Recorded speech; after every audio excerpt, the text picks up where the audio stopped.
إذا شفنا مع بعض هذا المشهد من فيلم أميمة محامي خلع بالضبط. فاليوم حديثنا أكيد حيكون عن الشخير وعن أسباب الشخير، حنتكلموا عن هذا الموضوع طبيا أكيد من ناحية طبية. ومعانا في اتصال هاتفي الدكتورة خولة المشيطي، هي أكيد طبيبة صحة عامة، حنتكلموا معها أكثر في أسباب الشخير.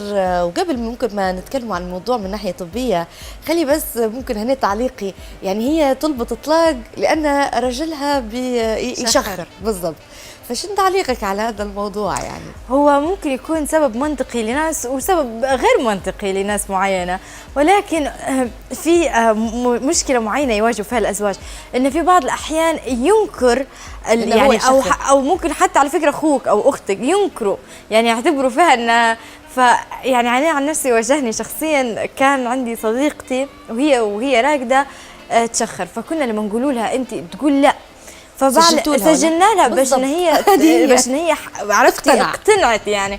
وبعدها مشيت زار الطبيب، لان الانسان دائما ما يعرفش، طلع ان عندها يعني تشوه في الانف من جوا يعني، فهو اللي سبب لها في هذا التشوه. فدائما المفروض نحن نحاولوا ان احنا نكشف. وايضا الجيوب الانفيه على فكره تسبب في معاناه يعني من موضوع الشخير. واكيد الشخير يعني حاجه مش محبذه، لانها تزعج في الاخرين صراحه. بدت لي ما يشخرش، هذا وين الازعاج. وعلى يعني فكره في يعني دراسه اكتشفوا انه هو معدي مع الوقت. يعني مثلا لو كان عندك اختك او اخوك او يعني حد يعني دائما يعني موجود معك في الحوش ويشخر، بعد مرور وقت معين ممكن ان انت تنعدي منه. فشكلها هي ردة فعل، عرفتي ان انت تحسي بالازعاج في وقت ما انت راكده، فتلقي روحك مع الوقت ان انت بديتي تشخري، فكانت يعني مشكله يعني. طيب خلينا نشوف الانفوجرافيك عن الشخير ونرجع من بعدها.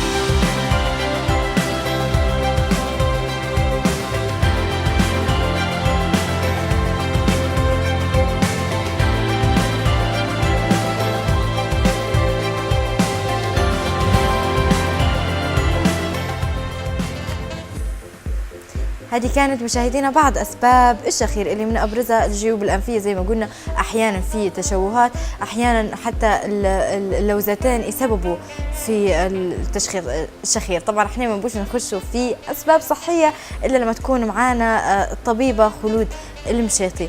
ولكن هل مريتي بتجربة معينة إن كان في حد مثلا تعرفيه كان يشخر وما يبيش يعترف يعني إن هو يعني لا مثلا عن نفسي أنا قبل ما كنتش نشخر، بس بعد الجيوب الأنفية اللي سببها الرئيسي كان المكيف متاع السيارة، فمن بعدها بديت نشخر. هو حتى يعني يقولك حتى من ضمن الأسباب اللي هي اضطراب يعني اضطرابات جهاز التنفس.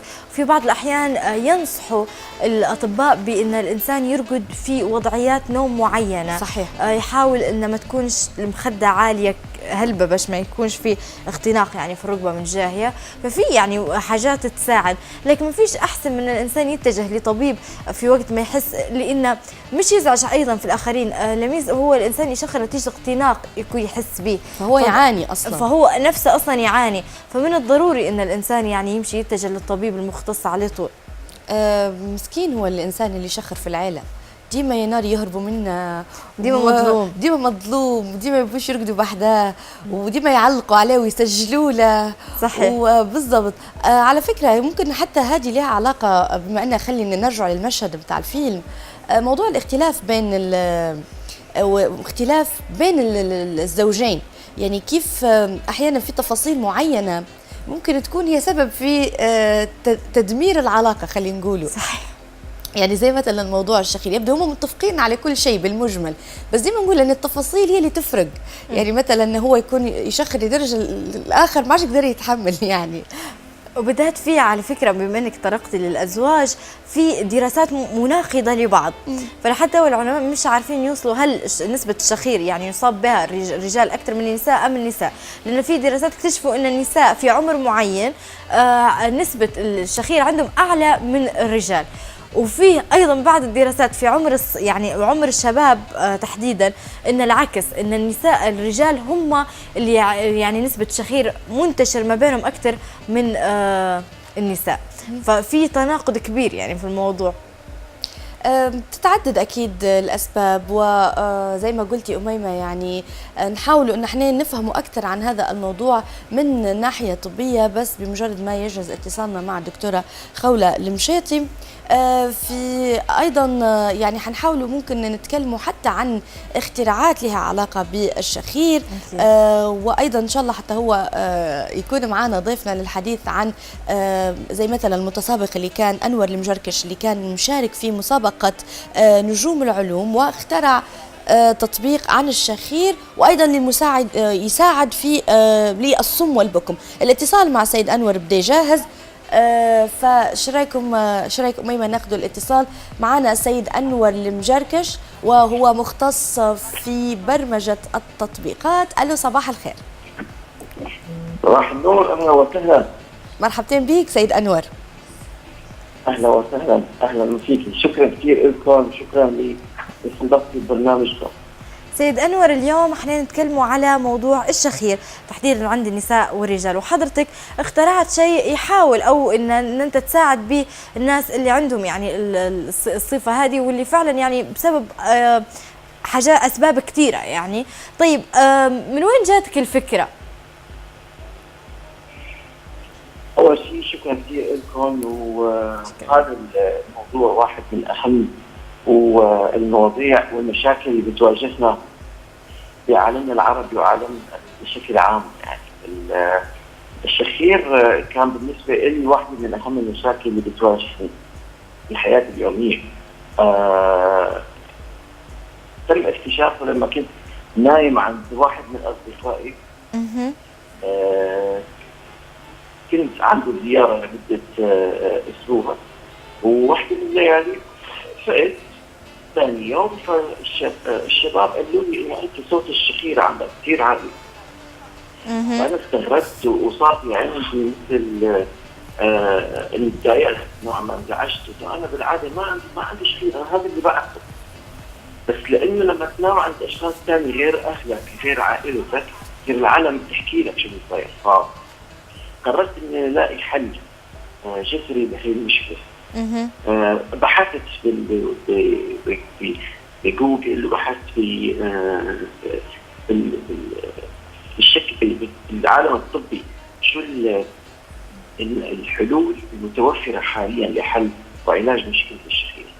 فكان كلها بيفتقر للعلاج الجذري لإلها، وما كانت كلها فعاله. ففكرت بطريقه انه ليش ما نحن نقوم بمعالجه وحل مشكلة الشخير مثل ما الإنسان بيعملها، يعني مثل ما الإنسان بيحاول يتعامل معها. يعني هلا حاليا لما الواحد بيكون نايم هو وشريكه في السرير، واحد منه بيشخر، بيصير الشخص بيحاول ينكش أو يحرك الشخص النائم قليلا. وهي علميا تم تفسيرها إنه لما الشخص يحاول تحريك الشخص اللي جنبه، يقوم الشخص اللي بيشخر بتغيير الوضعيه الخاطئه النوم لحتى يتوقف الشخير. وفعلا عملت نفس الطريقه، وهذه كانت عن طريق خوارزميه ذكيه داخل الهاتف المحمول، تقوم باستخدام الميكروفون لفهم وتحليل اصوات الشخير. وعندما يتم التقاط صوت الشخير، يقوم الهاتف المحمول بإرسال موجات وإرسال أوامر لاسلكية عن طريق البلوتوث إلى السمارت ووتش. طيب سيد أنور، حضرتك طبعا كنت من ضمن المتسابقين في نجوم العلوم، وحققت أيضا هذا الاختراع في خلال يعني مشاركتك فيه. طيب قداش لاقى إقبال في فترة نجوم العلوم، وأيضا بعد هذه الفترة هل تم تطوير هذا الاختراع أكثر؟ اكيد في مرحله نجوم العلوم كانت في كثير اشخاص. طبعا بنجوم العلوم انا حابب اوضح انه كان هو الاختراع مع كاشف التقاط صوت كاشف الدخان وجرس الباب والعديد من الاصوات الاخرى. فلقى رواج كثير كبير، وفي عالم كثير حكت لي انه نحن فعلا بحاجه لهيك حل.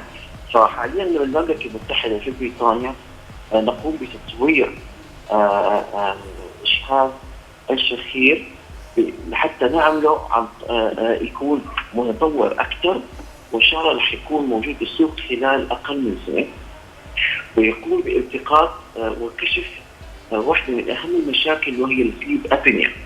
ومثل ما بنعرف السليب ابنيا هو واحده من المشاكل المميته اثناء الشخير، وهو عباره انه النائم يتوقف عن التنفس تماما اثناء الشخير.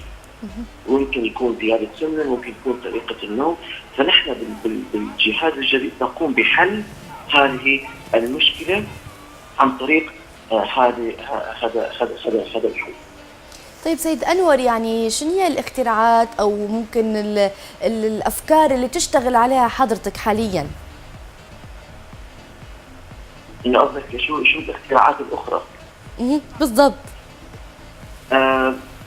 أنا حالياً عندي تركيز باختراعات تقوم على أساس سنسور الصوت اللي هو حساسات الصوت التي تقوم باكتشاف.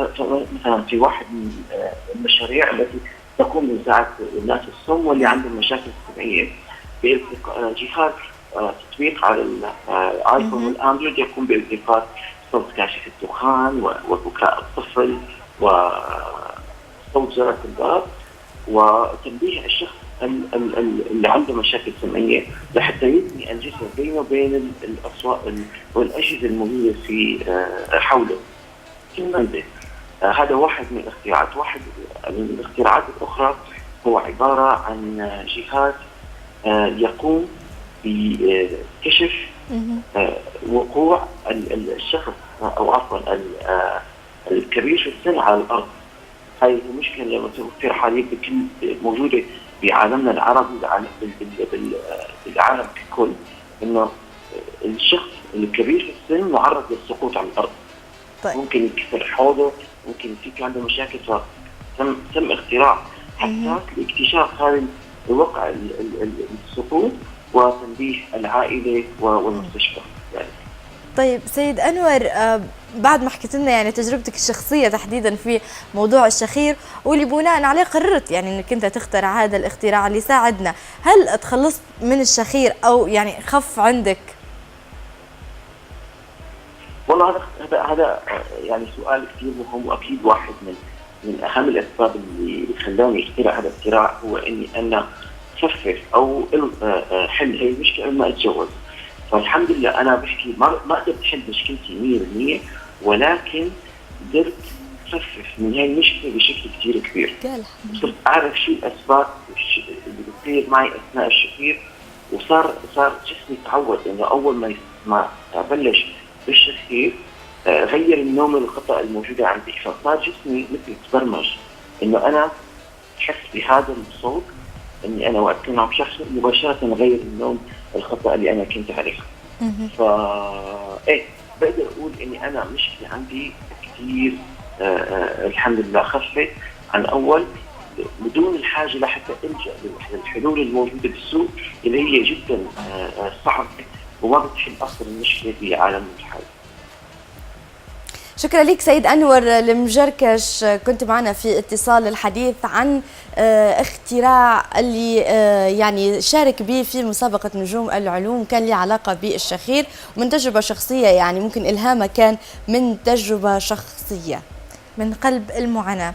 لميس، بما أننا نتكلموا على الشخير فأكيد يعني دائما نحاولوا نحن نسلط الضوء على الأشياء اللي تساعدنا على موضوع نحن نتخلصوا من الشخير. أكيد من ضمن الأشياء اللي قالها يعني سيد أنور نحن نغيروا يعني من نومنا، أو يعني من وضعية النوم مهمة جدا، وأكيد من الضروري نحن نتجهوا للطبيب المختص باش نعرفوا شنو سبب يعني الشخير. أكيد الشخير عنده أسباب مختلفة، وممكن حتى يكون نرجع ونقول جيوب أنفية، تشوه زيادة في موضوع يعني التورم اللوزتين، يعني هل بأسباب، فممكن ضروري ما نعالجوا هذا السبب باش نحن نحاولوا نحن نتخلصوا من الشخير. مشاهدينا برنامج الصبح مازال مستمر معاكم، ولكن حنمشوا فاصل وبعد الفاصل حتكون عندنا الفقرة الأخيرة في برنامجنا وهي فقرة الحراك المدني والمجتمع المدني، وحتكون عندنا مداخلة مع مركز الليبي للشباب. ما تغيروش على قناة 218 برامج، تحديدا برنامج الصبح. فاصل ونواصل.